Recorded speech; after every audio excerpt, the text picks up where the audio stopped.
Every individual will have an incentive to consume a resource, but at the expense of every other individual, with no way to exclude anyone from consuming. So the solutions of tragedy of common include the imposition of private property rights, government regulation, or development of collective action. Put it differently, all consumers are rivals competing against each other because they want to take over the unit of the good.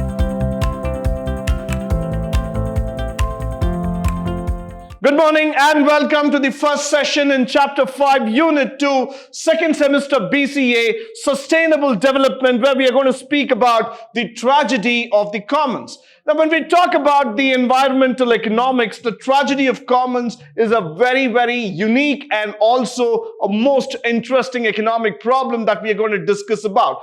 Now, what is this tragedy of common all about? Let's just have a look into it. Now, economically, when we speak, every individual will have an incentive to consume a resource, but at the expense of every other individual, with no way to exclude anyone from consuming.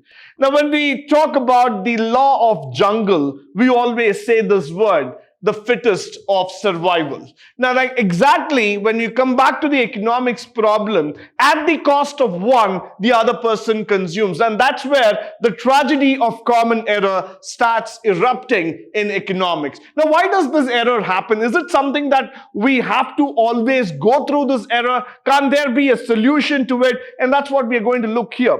Initially, it was formulated by asking what would happen if every shepherd, acting in their own self-interest, allowed their flock to graze in the common field. So what does it happen exactly? Just look into it. The tragedy of common is a problem economics that when individuals neglect the well-being of a society in pursuit of the personal gain.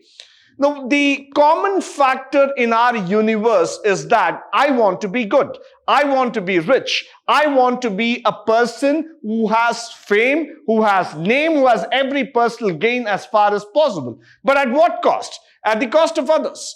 I do not care about the society. I do not care about the environment. I do not care about the people who did not have food. I do not care about those people who do not even have the access to basic needs.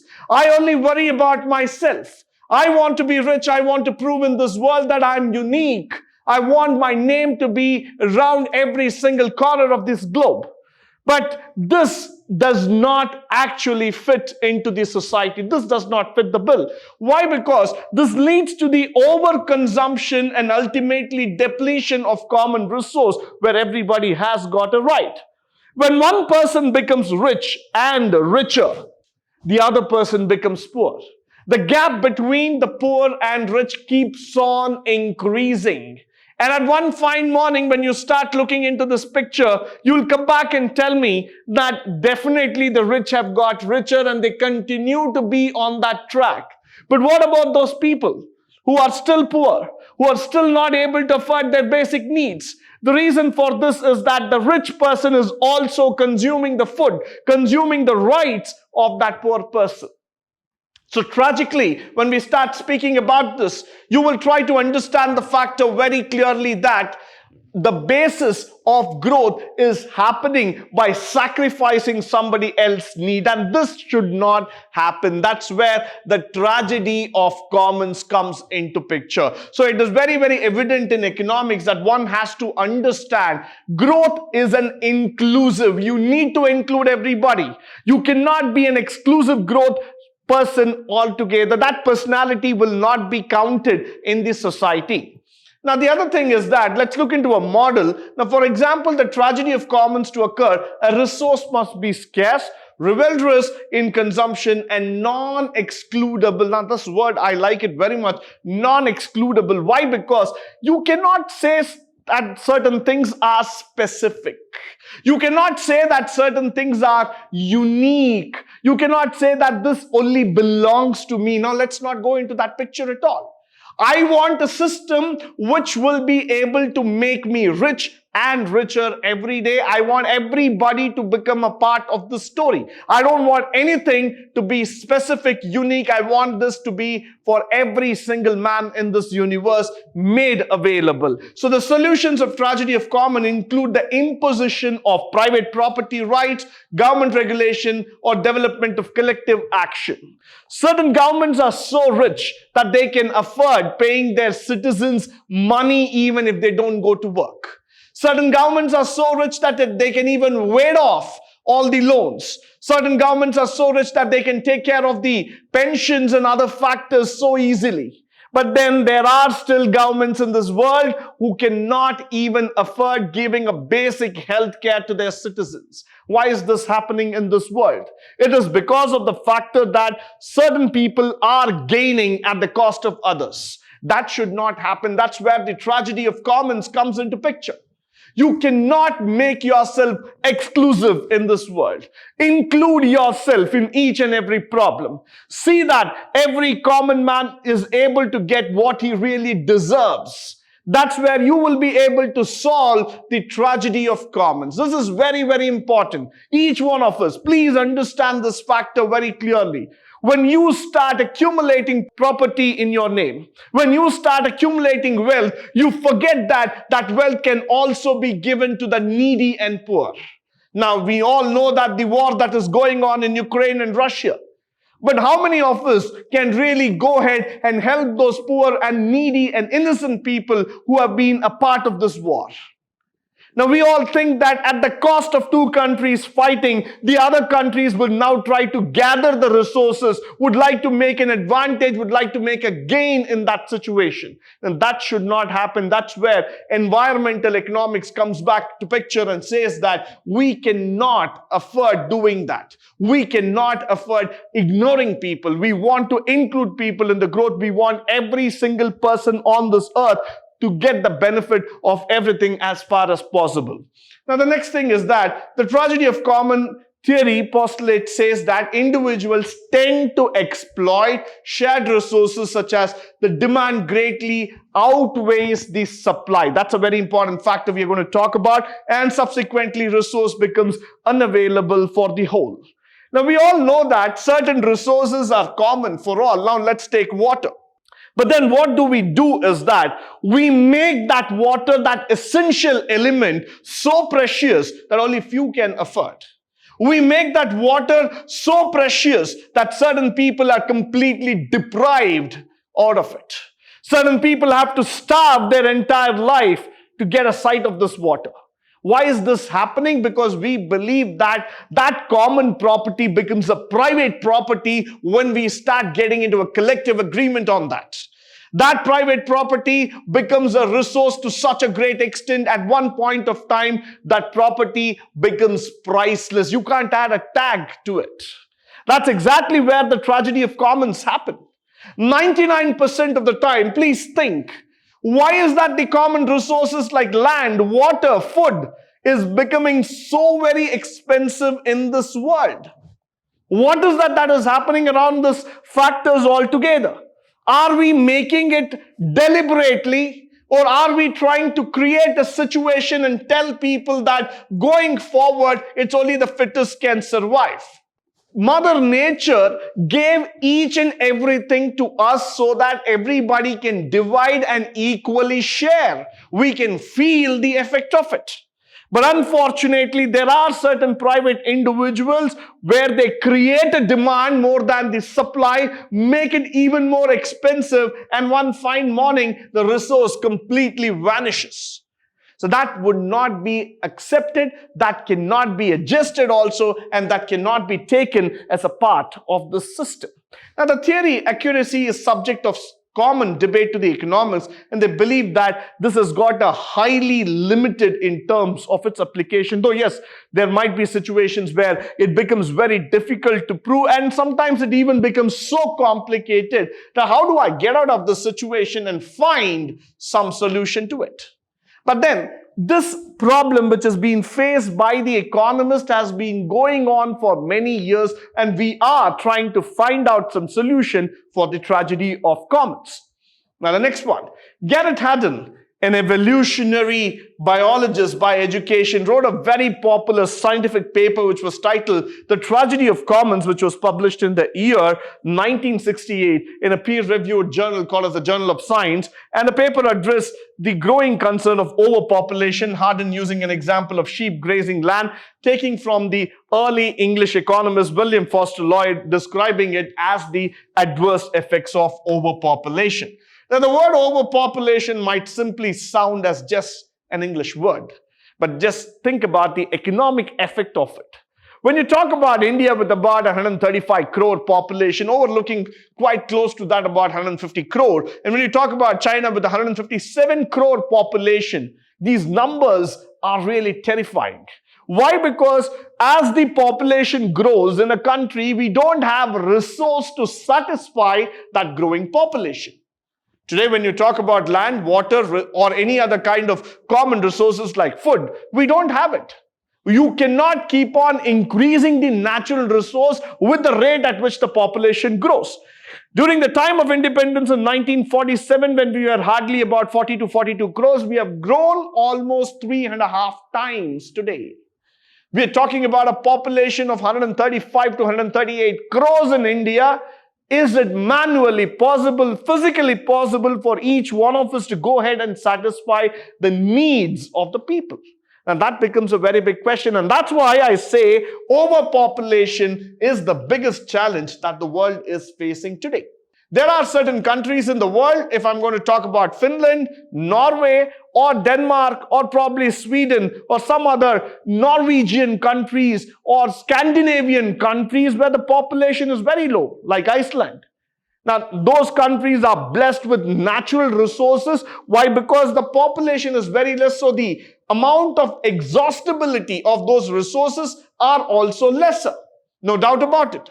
But this is not being applicable everywhere. Whereas in other countries like UK, US, India, China, Japan, the population is pretty high. So what happens here is that the tragedy of commons tend to happen in that zones, which will further lead to the depletion of resources. So we have to be cautious, extra cautious about this word called as overpopulation. Moving further, we are also going to talk about this tragedy of commons in a very simple way. In Lloyd's example, grazing lands are held as private property. We'll see the use of limited prudence of the landholder in order to preserve the value of the land and health of the herd. Grazing lands held in common will become oversaturated with livestock because the food the animals consume is shared among all the sheep herds that's been available there. So now what happens when the land becomes a private property? Now for the shepherds or the sheep who are going to go in search of food for grazing, that becomes limited, and over a period of time what happens is that the question of survival starts coming into picture. Now that's exactly where we are heading into. So sometime down the lane, please start thinking about it. We are not blessed with abundance. We are always blessed in short. There is always a demand that is unquestioned, remain completely unsatisfied. We are not able to go ahead and satisfy the demand. The demand gap is still available and applicable at all levels. So somewhere down the lane, we have to go ahead and we have to bridge this gap so that we are able to make a better sense to ourselves. Now, in economics, the tragedy of commons may occur when an economic good is both rebellious in compensation and that of non-excludable, as we have spoken.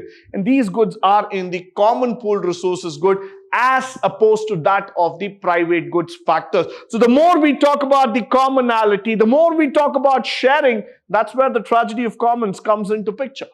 For this cow, the grass is common. But for them, when you start talking at a macro level picture, this land does not belong to them. The land is held by somebody. So what happens for them? The food becomes a shortage factor altogether. Now that's quite interesting factor to see. As you start squeezing the resources, people get completely into trouble. And that's where the alarm bell rings, and we have to start thinking about how we can make the judicious use of resources available. Now, the other thing is that a rival good means that only one person can consume, which is very important, and it cannot be shared like watching a TV or mobile kind of thing. And when someone consumes a unit of good, that unit is no longer available. Now, let's say that there is a precious or very healthy food that's available in a particular part of this universe, but that cannot be consumed by all because the price that you have to afford is quite expensive. It's quite high. So what happens is that the rich person who's able to afford that food goes ahead and consumes it for his longevity. But what happens to that poor person who cannot? Why? Because two reasons. One, he is not able to afford, and two, that food is not available anymore. Already a person has consumed it. So that's exactly this rival good factor comes into picture. One, we talk about availability, and two, we talk about affordability.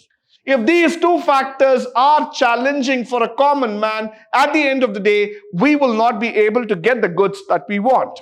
Now, put it differently, all consumers are rivals competing against each other because they want to take over the unit of the good. They don't want to give it to anybody else. And this order of tragedy is to occur must also be scarce. And what happens here is that because of this kind of consumption, you don't get a uniform distribution of goods available across. And sometime down the lane, you would start thinking it very, very clearly that the total stock will start subtracting and it will be held in only very few people's hands.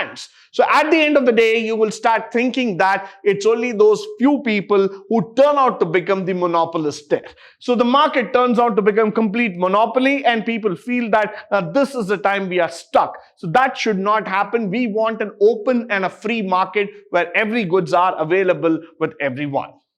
Now, a good that is non-excludable means that individual consumers are unable to prevent it from the others consuming the good. So this is also a very big challenging case. Why? Because you cannot stop a person from consuming because he has the affordability and availability.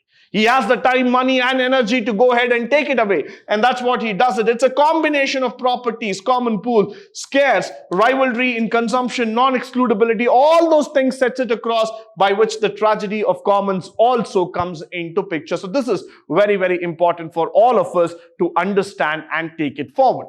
Now, in this factor, we are also going to talk about each consumer will maximize the value whatever they get by consuming the good. Yeah, they take the best time in terms of consuming the maximum value and they ensure that they consume the maximum part of that resource so that when it gets depleted, the other person will not have their share. So when it goes on like this, what happens here is that producing of the same variety of good or probably the same factor of good is not available in the market, by which what happens, it prevents others from investing, it prevents others from holding that good, and finally that good becomes completely exclusive. And that's exactly where the tragedy of commons starts erupting.